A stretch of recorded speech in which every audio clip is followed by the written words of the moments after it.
Hello guys and welcome. This week we're looking at what is Apple CarPlay in your Mercedes-Benz.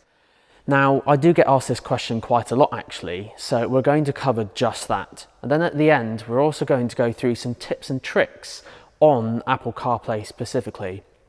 I know everyone loved that 5 tips and tricks for your Mercedes-Benz linked up here.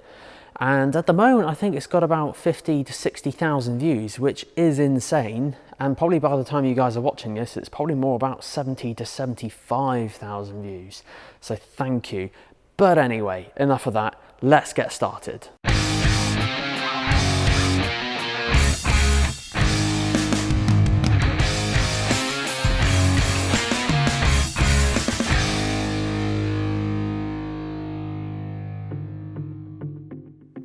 Perfect guys, let's get straight to it. So what is Apple CarPlay? Well, unlike Bluetooth in most cars, Bluetooth offers a basic form of functionality. So Bluetooth will do phone calls, text messages, and then sometimes you can also play music over the Bluetooth connection.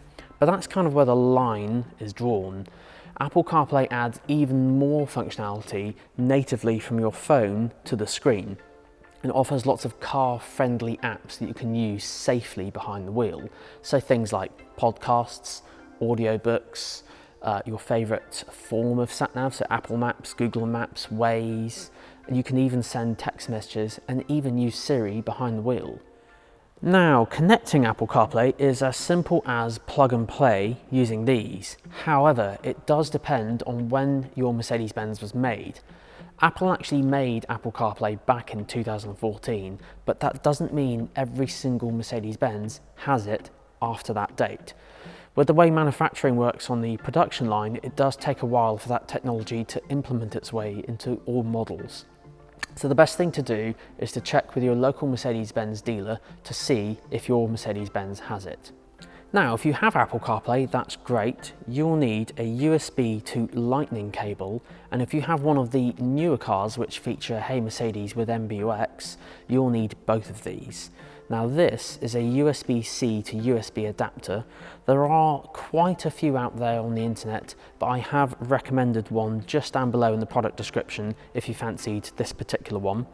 But yes, so most Mercedes-Benz, you can just use this cable, but if you have MBUX and Hey Mercedes, you'll need both. So the first thing you do is just make sure the ignition is on and your phone's unlocked. Now plugging it in, USB ports will either be located in here or in here in Mercedes-Benz cars. Now in this new E-Class, it's actually located in here. So we're going to plug this end in first. Then next up, we'll plug in to the phone. You'll have a couple of messages pop up on the screens now asking just to confirm a few things, whether you want it to start automatically. So yes, I do. I'm going to accept this one. And then here it's asking, do you want it to always allow and come up on the screen? And voila, here is Apple CarPlay on the screen. Now this is plug and play in this car as I mentioned, so if you want to come out of this and go back to Mercedes, just simply unplug and it will go back to normal. But if you want to use Apple CarPlay, plug it in, and from now on it starts every time flawlessly. Just like that.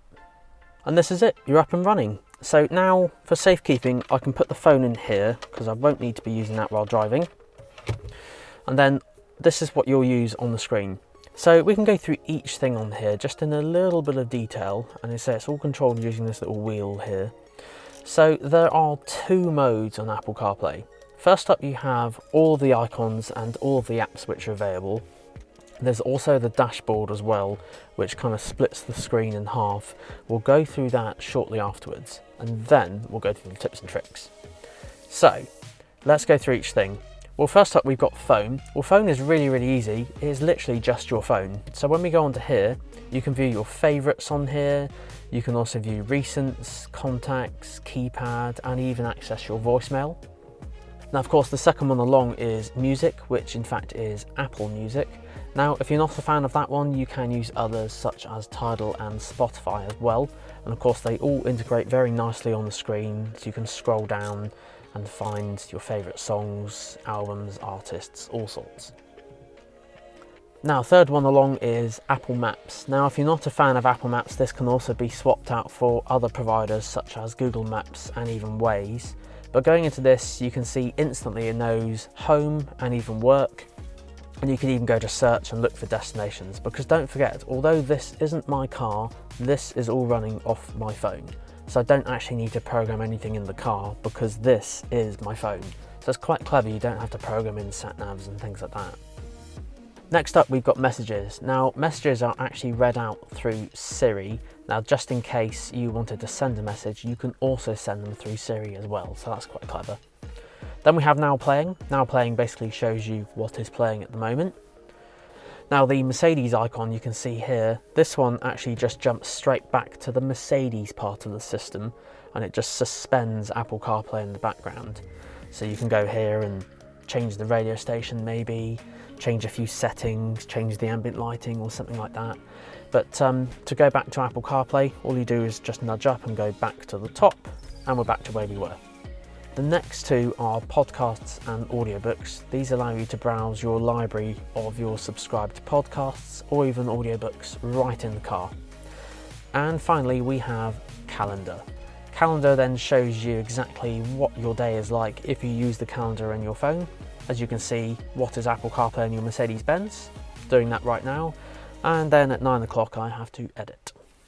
Now, I do have a second page on my Apple CarPlay, which include other apps like Google Maps, Spotify, Tidal, WhatsApp, and Zoom. Of course, they've all got their own car-friendly versions in the car as well.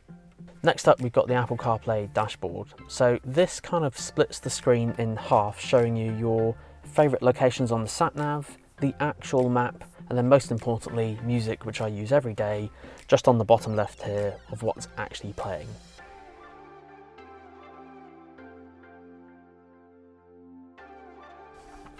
Now, of course, I haven't forgotten, I did say I would do a tips and tricks section for Apple CarPlay specifically.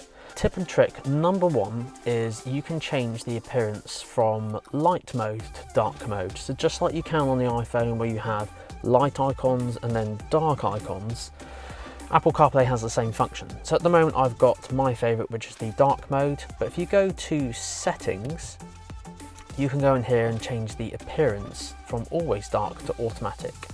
And now you can see it's a lot brighter, you can see the icons a bit clearer, so it might be quite good if you drive a lot during the day with the sun beaming through onto the screen.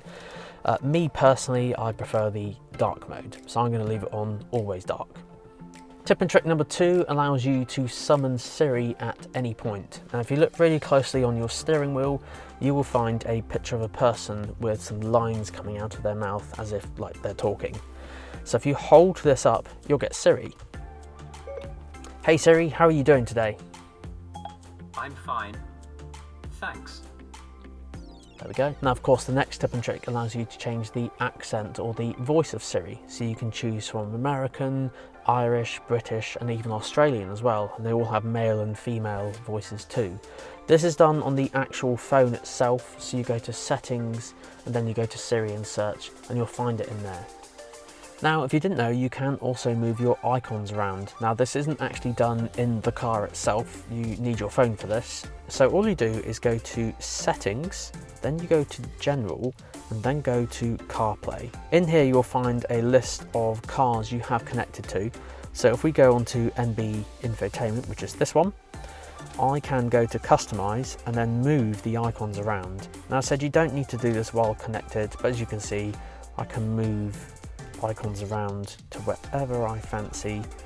Maybe, for example, you don't use Apple Music. You could put Apple Music right down on the other side of the page and then bring Spotify up and pop him front and center just there. So yeah, very, very clever.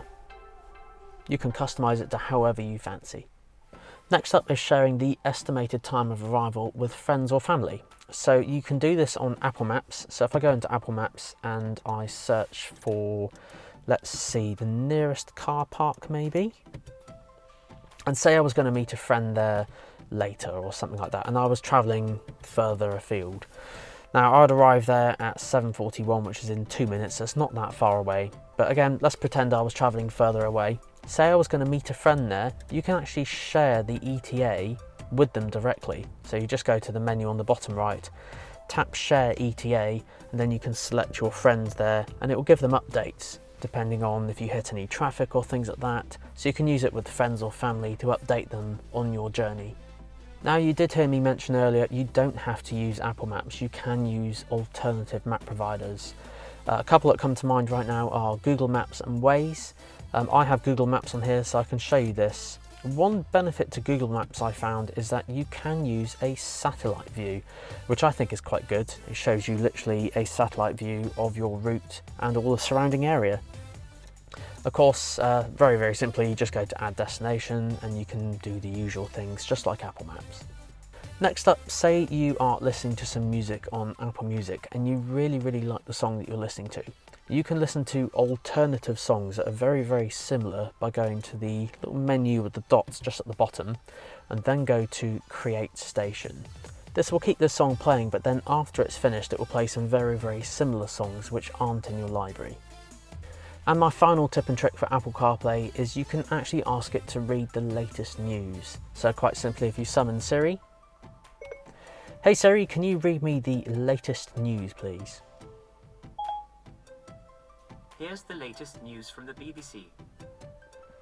There we go, guys, that concludes this week's video on what is Apple CarPlay on your Mercedes-Benz. As per usual, if you liked what you saw, do hit the like button down below, and of course if you aren't subscribed and would like to see more future videos on Mercedes-Benz, please do hit that subscribe button and hit the bell notification to be notified of any new videos I upload. That's it for now, we'll see you all until next time.